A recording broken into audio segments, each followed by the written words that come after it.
почна да функционира новата пречистителна станица за третман на отпадни води во Радовиш, градена со европски пари. Освен станицата со овој проект, проширена е и примарната канализациона мрежа, а изградени се и нови колектори, со што нема да има загадување на обработливите ниви во Радовишкото поле, но и Радовишката река. Вложувањето во изградба на овие прочистителни станици е исклучително важно за заштита на животната средина и за заштита и унапредување на здравјето на граѓаните. Наводнувањето на земеделските површини ќе се врши со чиста и здрава вода, што е предуслов за производство на здрава храна. Во Радовишката река нема повеќе да се одлеваат отпадни води.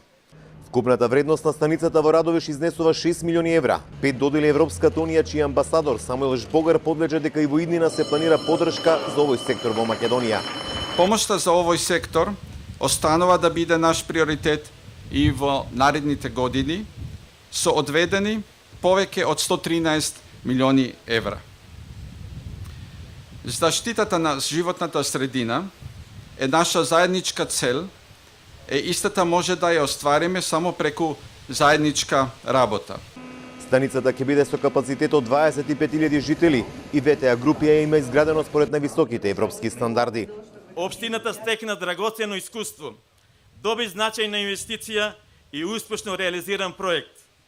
Отвори нови работни места, ја подобри и унапреди животната средина и во периодот кој следи, наша задача и обврска ќе биде сето тоа да го развиеме, унапредуваме и надоградуваме. Радовишката е трета станица што ја градеше ВТА груп. Претходно изгради пречистителни станици во Струмица и Кичево. Вкупната вредност на трите станици изнесува 21 милион евра. Владата во иднина планира пречистителни станици за третман на отпадни води и во Битола, Тетово, Скопје.